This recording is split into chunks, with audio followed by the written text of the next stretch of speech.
RS प्रारंभिक परीक्षा और आरएस मुख्य परीक्षा और आरएस साक्षात्कार पे मैंने प्लेलिस्ट में बहुत सारे वीडियो बना रखे हैं।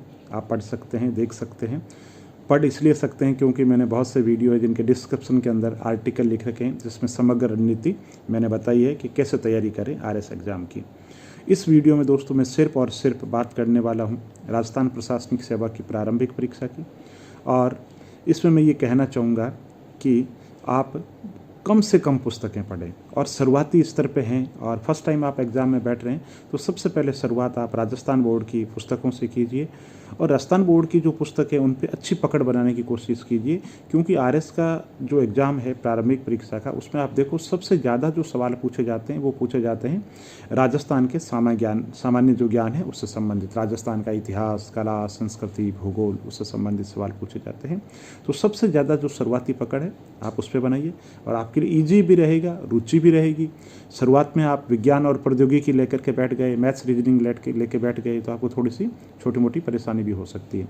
तो इसके लिए सबसे पहले राजस्थान के जो सामान्य अध्ययन है उस पर पकड़ बनाइए, पहला पॉइंट। दूसरा पॉइंट, भारत का भूगोल और विश्व का भूगोल।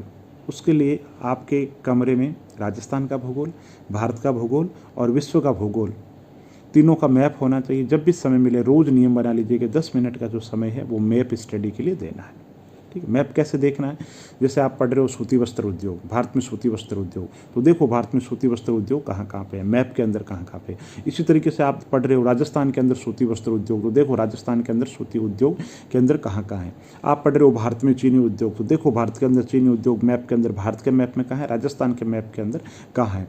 इस तरीके से अगर आप रोज़ देखेंगे, 10 मिनट का समय देंगे तो 2 महीने के अंदर आपकी भूगोल पे अच्छी पकड़ हो जाएगी। और भूगोल का कोई भी विषय हो, चाहे नदी परियोजनाएं हो, चाहे जलवायु हो, चाहे कृषि हो, कोई भी टॉपिक हो, भूगोल को मैप में देखने की कोशिश करो। जैसे कि आप यूँ मान लीजिए बांध है, तो बांध में देखो बिल्कुल बांध किस ज़िले के अंदर है।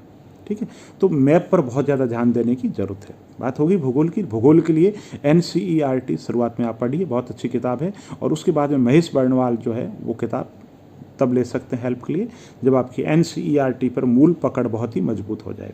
और राजस्थान जीके के लिए मैंने जैसे कहा आपको राजस्थान बोर्ड की पुस्तकें पढ़नी, और जिस दिन राजस्थान बोर्ड की जो पुस्तकें उन पर अच्छी पकड़ हो जाएगी उसके बाद में हम राजस्थान हिंदी ग्रंथ अकादमी की भूगोल के लिए HM सक्सेना पढ़ेंगे। उसके बाद में राजस्थान की अर्थव्यवस्था के लिए लक्ष्मण और नाथुराम को पढ़ेंगे, और राजस्थान के सांस्कृतिक परंपरा जयसिंह नीरज पढ़ेंगे। और राजस्थान के इतिहास के लिए आप राजस्थानी ग्रंथागार जोधपुर के द्वारा प्रकाशित कोई 100-150 पेज की किताब हो छोटी तो वो पढ़ सकते हैं। और बाकी मेरी दृष्टि से राजस्थान बोर्ड की जो पुस्तक है वो अपने आप में पर्याप्त है। अब हम बात करते हैं भारत की अर्थव्यवस्था के लिए। दोस्तों मेरी दृष्टि में प्रतियोगिता दर्पण का अतिरिक्तांक जो है अपने आप में पर्याप्त है। उसके शुरुआत में जो पेज दे रखे हैं 10-15 वो बहुत ही उपयोगी है। उसके बाद में जब चैप्टर शुरू होता है उससे पहले महत्वपूर्ण तथ्य हैं वो बहुत काम के हैं। और प्रतियोगिता दर्पण के अंत के अंदर 500 ऑब्जेक्टिव दे रखे हैं वो भी बहुत काम के हैं, और वहाँ से भी क्वेश्चन बहुत ज़्यादा रिपीट होते हैं, तो आप उनको भी अच्छे तरीके से देखें।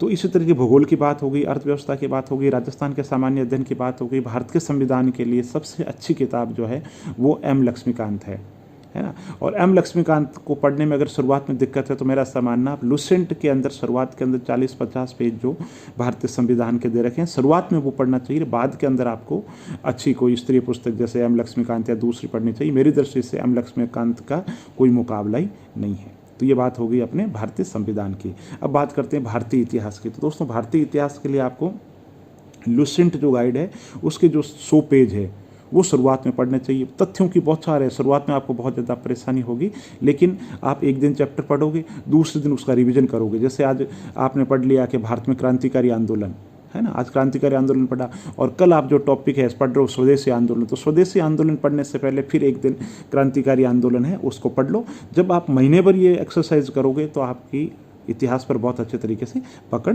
हो जाएगी। और इतिहास के अंदर जैसे NCERT पढ़ो, और आधुनिक भारत के लिए सबसे अच्छी जो किताब है वो स्पेक्ट्रम गाइड है, बहुत ही अच्छी किताब है। ठीक है साहब, ये बात होगी इतिहास की। और मैथ्स और रीजनिंग के लिए आप RS अग्रवाल की किताब पढ़ सकते हो या S चांद पब्लिकेशन की बुक्स पढ़ सकते हो। और जो कला वर्ग के जो विद्यार्थी है उनके मैथ्स और रीजनिंग थोड़ी कमज़ोर होती है तो वो कहते हैं हमें पढ़ने में बहुत दिक्कत होती है। तो इसमें मेरा कहना है कि पिछले सालों के जो पेपर है वो आप देखो, उससे आपको पता चल जाएगा किस तरीके के सवाल पूछे जा रहे हैं, और आप ऐसे सवालों पर फोकस करो जो कम समय दे करके आप बहुत अच्छे तरीके से कर सकते हो। जैसे 360 डिग्री से संबंधित सवाल पूछे जाते हैं, वेन डायग्राम जो है वो पूछे जाते हैं, या प्रतिशत लाभ हानि से संबंधित सवाल मैथ्स में पूछे जाते हैं। तो ऐसे बेसिक कोर पॉइंट आप देखो जहाँ में आप 20-22 सवालों में से कम 10-12 सवाल सही कर सको। अगर आप कमज़ोर है मैथ्स रीजनिंग के अंदर तो आप ऐसी कोशिश करो जिसमें न्यूनतम सवाल तो कम से कम आप सही कर ही सको।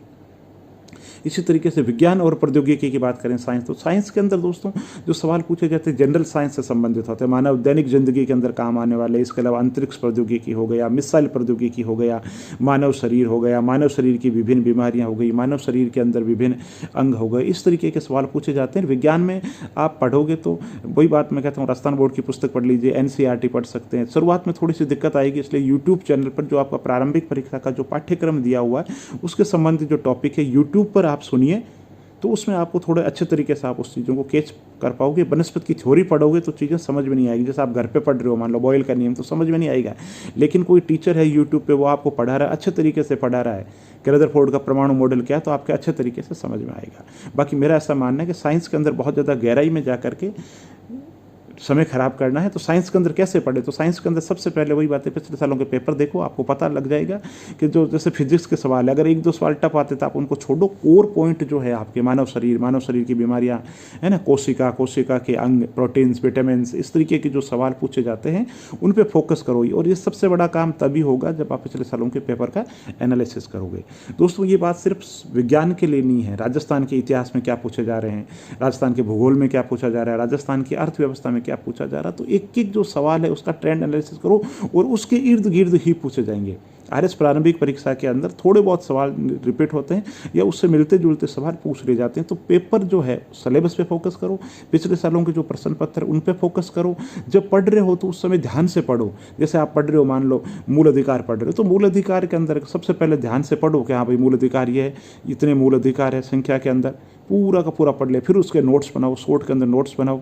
शॉर्ट में नोट्स बनाने के बाद में आपको कभी कोई चीज़ यूट्यूब पे कोई वीडियो सुन रहे हो, भारत का संविधान आपको लगे कोई नई चीज़ है तो आप उस चीज़ को नोट कर सकते हैं। तो आप, और इसी तरीके से करंट अफेयर्स की बात करें तो करंट अफेयर्स का एक राष्ट्रीय स्तर का अखबार जरूरी है, और प्रतियोगिता दर्पण, क्रॉनिकल मासिक पत्रिका है उसका भी आप चयन कर सकते हैं। और राजस्थान के करंट अफेयर्स से मटेरियल की थोड़ी सी कमी रहती है, तो मूमल पत्रिका आती है, क्रोनोलॉजी पत्रिका आती है, छोटी सी, मूमल तो छोटी होती है और क्रोनोलॉजी तो और ही छोटी है, मुश्किल से 25-30 पेज की मैगजीन होती है ना, तो उसको अच्छे तरीके से आप पढ़ सकते हैं। 25-30 पेज का मतलब मेरा उसमें से काम के जो है 25-30 पेज ही होते हैं, तो आपके लिए आप वो उसको शॉर्ट के अंदर 2 पेज के अंदर कर सकते हो, करंट अफेयर्स के नोट्स बना करके आप, ठीक है। तो करंट अफेयर्स के लिए भी आप कोई अच्छा सा जो चैनल है वो देख सकते हो, या यूँ कहें बिल्कुल कोई DD news channel, Lok Sabha TV channel, BBC news, या कोई भी जो चैनल आपको अच्छा लगे वो आप देख सकते हैं। और अब इन सब चीज़ों के अलावा जब आपको लगे कि आपकी तैयारी अच्छी हो रही है, सही दिशा के अंदर जा रही है, तो आप MCQ क्वेश्चन, ऑब्जेक्टिव बैंक, जैसे आपने संविधान पढ़ा तो संविधान से संबंधित, जैसे मान लो आपने चैप्टर पढ़ लिया नीति निर्देशक तत्व, तो फिर उससे संबंधित ऑब्जेक्टिव मिला लो। पहले टॉपिक को पढ़ा आपने, ध्यान से समझा उसको, फिर उसके नोट्स बनाए, नोट्स बनाने के बाद में उसका आपने रिविजन कर लिया, ठीक है, तो ये परमानेंट मेमोरी के अंदर चला गया आपके। और जब ये पढ़ रहे हो साथ में MCQ क्वेश्चन जो वो भी साथ में उससे चैप्टर से संबंधित थोड़े से मिला लीजिए। अब मिला लिया, वापस जब ये सारी चीज़ें आपकी बेसिक चीज़ें तैयार हो जाए तो फिर आप जो विभिन्न जैसे मॉडल पेपर है विभिन्न कोचिंगों के द्वारा, बहुत सारी वेबसाइट के द्वारा, है ना, और भी बहुत सारे स्रोत है कोचिंग में आपको मिल सकते हैं, तो वहाँ पे आप सारे मिसलेनियस क्वेश्चन, विविध क्वेश्चन, वो सवाल है, फिर उन सवालों को सॉल्व करो और फिर देखो आपके कौन से पॉइंट है आपके कमज़ोर है, आपको किस दिशा में तैयारी करनी है, कैसे तैयारी करनी है।